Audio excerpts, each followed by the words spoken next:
Oke. Nah, ini saya melakukan percobaan dengan pakai stop kontak. Jadi stop kontak sini dengan test pen. Nah, di sini kenapa saya memakai sebuah test pen dulu? Karena kan tidak semua orang kan nanti kan punya avometer. Jadi di rumah pada standar untuk mengecek sebuah instalasi listrik di rumah biasanya orang pakai test pen dulu. Nah, kenapa pakai test pen dulu? Pertama, dia cuma hanya ada indikator untuk LED di sini.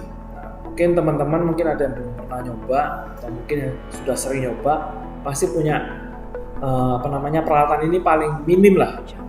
Kalau avometer kan sekitar harganya mungkin 20.000 ke atas ya. Kalau test pen begini kan 5.000 satu untuk test pennya saja. Nah, test pen ini bisa dibawa kemana-mana dan dia tidak ada baterai. Dia cuma hanya di dalamnya sini ada sebuah LED, ada bagian konduktornya dia, kemudian dia ada seperti kayak penutupnya begitu. Nah, di dalamnya itu seperti ada sekring, LED-nya nyala. Nah, kalau kita mengecek instalasi atau sebuah wiring listrik ya. Nah, biasanya tuh kita cek dulu di sini. Nah, di sini pasti ada namanya colokan untuk fasanya. Nah, pada umumnya listrik cuma hanya satu fase. Nah, satu fase ya. Di rumah semuanya pasti satu fase. Suara saya jelas ya? Sangat jelas. Oke. Nah, jadi ada dua colokan di sini. Nah, di bagian paling pinggir adalah namanya groundingnya dia. Jadi ada fase hotnya atau fase-nya, kemudian ada bagian lainnya adalah netralnya. Nah, kemudian satunya adalah groundingnya. Jadi antara grounding dan netral itu jangan jadikan satu, malah tambah bahaya. Karena kenapa bisa begitu? Karena kalau misalnya terjadi petir atau sambaran itu dia tidak akan menerjang peralatan kita kalau misalnya kita memakai itu untuk di grounding. Nah, karena untuk posisi petir itu pasti akan jatuh ke ground tanah. Jadi perlu ditekankan, jadi ground dan netral itu jangan jadikan satu. Nah, gitu. Karena dia fase dan netral itu memang sudah miliknya tegangan bolak-balik sendiri. Nah, kalau untuk grounding biasanya dari body. Nah, dari body ya. Nah, jadi pada umumnya tidak semua peralatan itu di grounding. Lalu bagaimana Pak? Apakah semua peralatan sebaiknya di grounding apa enggak? Nah, dari pengalaman saya yang saya tahu itu groundnya itu memiliki berbeda-beda ya. Jadi ground itu ada yang memang ground untuk petir sendiri, ada ground untuk peralatan, dan juga ground untuk untuk telekomunikasi. Nah, jadi biasanya tuh dibuat terpisah. Nah, saya pernah menjelaskan tuh di postingan YouTube saya di Elektro itu, di YouTube-nya channel Elektro saya sudah jelaskan di situ. Nah, sayangnya saya tidak sediakan di sini. Jadi ada beberapa bagian. Jadi ground itu bermacam-macam. Nah, dalam ground itu pun nanti terindikasi kira-kira berapa besar groundnya setiap channel masing-masing. Misalnya channel groundnya untuk petir itu berapa ohm sendiri. Jadi memang sudah ada standarnya sendiri. Groundnya untuk peralatan itu juga sendiri. Tetapi bagaimana kalau dalam rumah kita itu tidak tahu groundnya? Nah, itu tuh mesti harus dipertanyakan pada waktu pembuatan rumah. Nah, groundingnya itu dipasang di mana? Nah, itu. Kadang-kadang kita tidak pernah tahu groundnya di sebelah mana. Nah, misalnya saya juga tidak tahu juga ground rumah saya sebelah mana. Nah, apakah berbahaya enggak tanpa ground? Ya, tidak terlalu, tidak mutlak. Antara fase dan netral itu harus. Jadi ada fase dan netral. Kenapa harus tahu fase dan netral? Karena itu nanti untuk common-nya. Jadi bagian peralatan itu semuanya kalau untuk resistif nggak ada masalah, tetapi mungkin untuk induktif atau kapasitif mungkin akan bermasalah dengan common fase atau netralnya. Nah, dari sini kalau kita bisa lihat test pen di sini ini ada bagian posisi menyala. Kalau tadi di sini saya ambil di sini.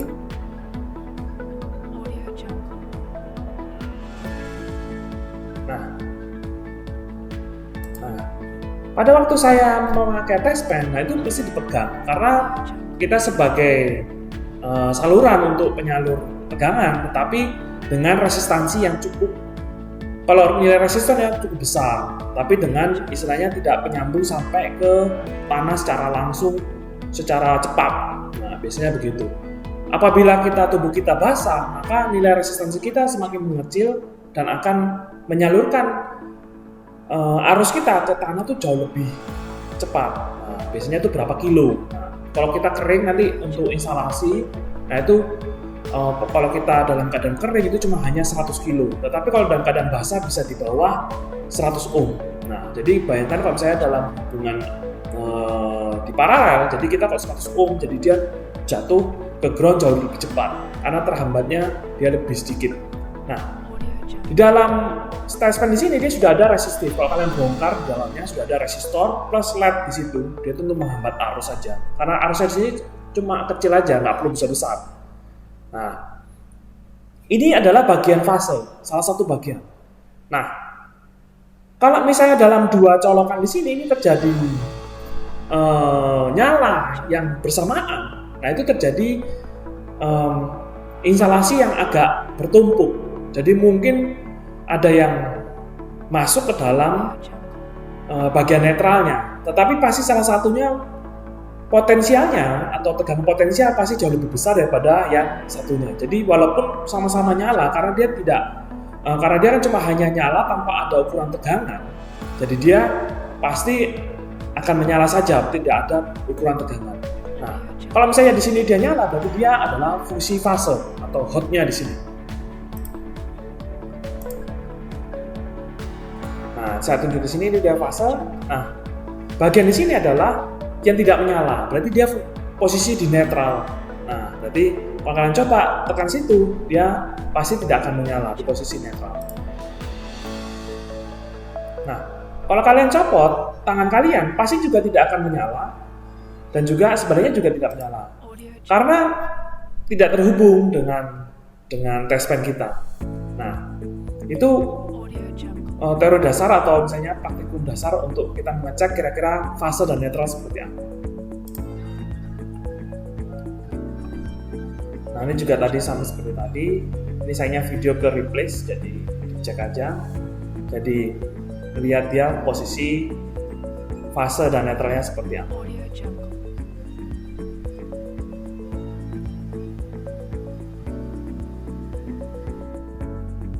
Nah, kemudian di sini ada namanya panel trafo atau slide regulator. Nah, sebelah paling atas di sini ya, slide regulator. Slide regulator di sini dia berfungsi sebagai pengganti trafo. Nah, kenapa bisa bilang begitu? Karena dari sini kalau kita nanti saya tunjukkan pelan-pelan, misalnya saya belum menunjukkan mukanya ya. Nah, di bagian sini dia ada primer sama sekunder. Nah, bagian sebelah sini, nah ini sebenarnya nanti untuk tancapkan ke dalam primer, jadi ke bagian listrik PLN, dan kemudian di sini adalah sekunder outputnya. Kalau mungkin kalian pernah tahu trafo sebelumnya, trafo juga memiliki primer dan sekunder. Primernya dia terhubung dengan tegangan PLN 0 sampai 220, kemudian outputnya sekunder itu biasanya variatif, bisa 0, 12, 36, ataupun 45 dan seterusnya. Nah, di sini pakai avometer saya akan mengecek tegangannya berapa di sini. Nah, jangan lupa juga dengan perpindahan posisi itu memakai V yang sinus ya. Jadi kalau pakai VDC pasti juga tidak akan terdeteksi. Itu kalian sudah pasti tahu. Nah, di sini ini terdeteksi di sini sebesar 231,8 ya. Jadi dia ini adalah tegangan dari PLN. Nah, saya jelaskan di sini bahwa tegangan yang kita cek di sini adalah VRMS atau tegangan efektif. Nah, bukan VPP. VPP adalah puncaknya. Nah, jadi seluruh tegangan yang kita ketahui, apalagi terpasang dengan avometer, itu adalah VRMS atau root mean square atau akar 2 ya. Nah, jadi dia tegangan efektif akan terbaca di avometer. Tetapi yang terbaca di osiloskop adalah VPP atau V puncak. Nah, VRMS tersedia apabila di osiloskop tersebut memang disediakan. Kalau misalnya osiloskop yang analog, nah, karena kan beberapa praktikum ya, jadi di situ ada yang osiloskop analog ataupun osiloskop digital. Nah, osiloskop analog itu biasanya nanti dia cuma hanya menampilkan puncaknya saja dan dihitung dia per tegangan per kotak berapa. Nah, tetapi kalau di avometer itu VRMS tertulis 231,8. Lalu kalau tegangan kita di rumah bisa tertulis 220 volt. Nah, itu adalah VRMS. Nah, tapi nanti saya akan jelaskan ya yang disebut dengan daya aktif, daya nyata itu sama seperti daya aktif, daya nyata, daya semu, sama daya reaktif. Nah, nanti saya akan jelaskan pelan-pelan. Tapi yang disebut di sini adalah disebut dengan daya nyata. Nah, daya nyata atau yang terpasang lah atau terbaca lah atau tegangan nyata. Nah, tegangan VRMS juga pun sama karena di daya nyata sama daya semu itu nanti ada hubungannya. Dia memang terbaca juga dari VRMS juga. Nah, di sini adalah VRMS dengan RMS. Jadi kalian kalau ditanya, tegangan terbaca di avometer itu adalah tegangan apa? Apakah RMS ataukah puncak ataukah rata-rata? Nah, rata-rata lain lagi ceritanya lagi. Nanti rata-rata kan kalau misalnya cuma hanya di rata-rata, kalau memang ada spike-nya. Jadi biasanya kalau masuk ke dalam rectifier, dia tidak akan datar murni seperti baterai, tetapi dia rata-rata, rata-rata. Nah, tapi biasanya dalam AC atau gelombang tegangan bolak-balik itu paling diperhatikan cuma hanya tegangan RMS ataupun tegangan puncak. Nah, di sini 231,8, kadang-kadang dia masih di 232,8, tapi tunggu saja gitu. Nah, 232.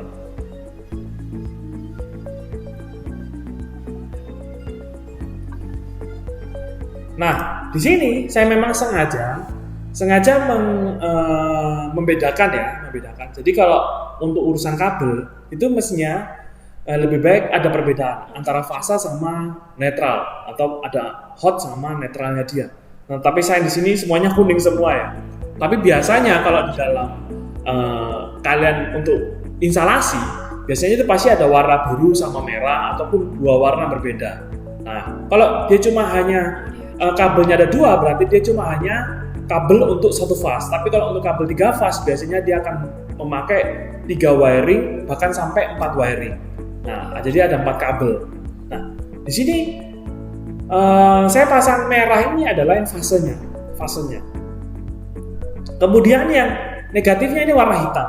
Nah, kalau kita mau mengecek sebuah di dalam osiloskop, nah itu kalian harus perlu diperhatikan karena memang di dalam osiloskop itu kalau untuk tegangan 220 dia pasti akan over limit, jadi over voltage. Nah, mungkin pernah dijelaskan dulu pada waktu masih semester awal. Nah, saya jelaskan lagi. Nah, jadi mesti harus hati-hati. Kalau kalian mau mengecek sebuah tegangan bolak-balik, nah tegangan bolak-balik itu harus perhatikan juga, yaitu antara fase sama netralnya. Nah, di dalam probe osiloskop di sini, nah ini ada bagian netralnya atau groundnya lah, kan nggak bisa dibilang ground. Nah, biasanya itu kalau osiloskop itu ya, kalau misalnya dia dipasang di lab itu di ground, nah groundnya itu dicopot dulu, jadi disobek, karena nanti bisa nilai dari yang ditampilkan itu tidak presisi, karena dia terpatok dengan ground. Nah, lebih baik pasang cuma hanya cukup fase sama netral. Dan untungnya memang di sini tidak terpasang ground, rata-rata begitu.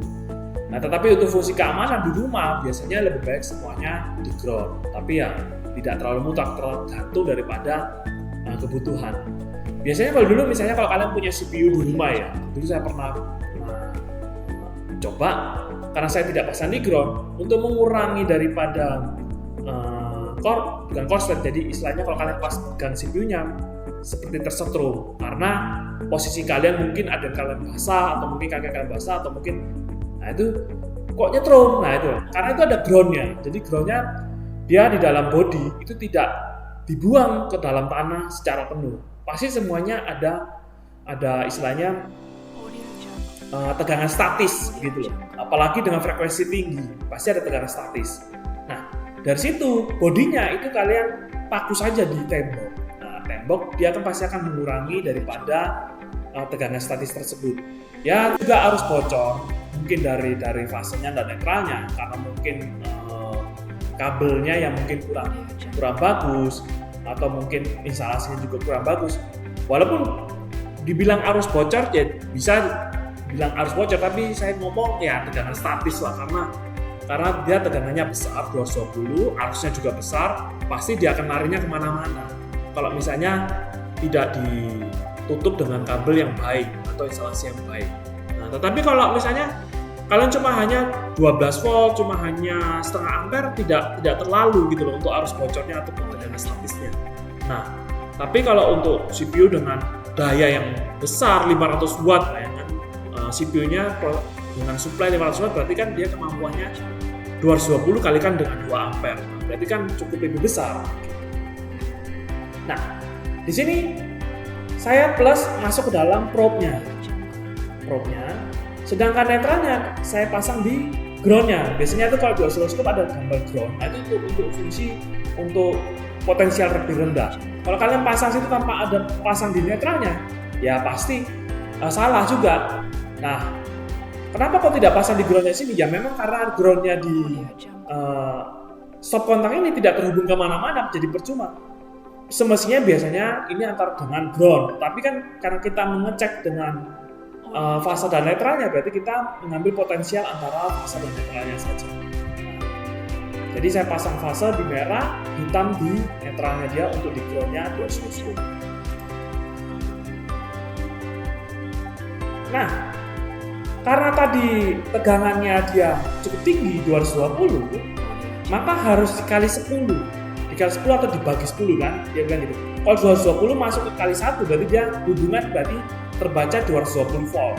Tetapi kalau 220 kali 10 di sini itu dibagi 10 menjadi 22 volt. Kalau misalnya tegangannya 220 ya.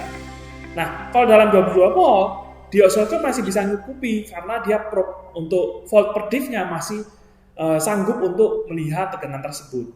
Nah, di sini saya 220 dibagi dengan 10. Nah, untuk sebelumnya tadi di sini, waktu kita cek sebelumnya, nah ini sebentar, tadi kita ceknya tadi berapa? Nah, sebentar ya. Nah, sekitar 232 lah. Nah, tadi di sini dia kan untuk sekitar 232. Nah, biasanya kan ada 20. Biasanya ada over voltage lah. Over voltage. Biasanya tuh begini. Tegangan over voltage itu sebenarnya, dan nanti juga untuk daya seimbang itu tidak boleh lebih dari 5%. Kalau dari literatur yang beberapa saya baca, itu tidak boleh lebih dari 5%. Berarti kalau 220 kan berarti sekitar di atasnya berarti kan 5% kan 10% kan 22 ya, berarti sekitar 10 lah, 10. Berarti sekitar kalau 20 ditambah dengan 10 berarti di sekitar 230-an sekian. Nah, berarti tidak boleh lebih dari 5%. Nah, kenapa bisa begini? Karena di dalam tegangan, nah kalau misalnya di dalam instalasi, apalagi terhubung dengan instalasi 3 fase, itu sebaiknya beban itu memang dibuat seimbang. Nah, kadang-kadang ada yang memang tegangan tidak seimbang karena ada beban yang lain yang terpakai secara penuh, yang lainnya masih kosong. Nah, itu mesti harus di manage begitu. Nah, kalau manage secara manual memang agak sulit. Loh Pak, misalnya dalam satu lab begini dia 220, dia dengan KVA berapa, lalu juga dengan biasanya untuk S atau T itu juga KVA berapa. Nah, itu biasanya sudah dibagi sama rata. Tetapi biasanya dalam pemakaian itu memang terjadi kadang-kadang diambil saja lebih dari situ. Nah, misalnya diambil dari R, S, dan T. Nah, makanya dikasih toleransi. Nah, kenapa dikasih toleransi begitu 5%? Memang pasti akan terjadi ketidakseimbangan. Dan nanti kalau terjadi ketidakseimbangan, nanti secara hitungan itu nanti akan rugi-rugi di beban netral. Nah, sebenarnya itu Jadi ada rugi-rugi di beban netral. Lupa beban netral itu kok bisa jadi arus netral karena kalau secara perhitungan itu V-nya mestinya dapat 0. Nah, kalau misalnya netral itu betul-betul dia netral, jadi seimbang semua mestinya jadinya 0.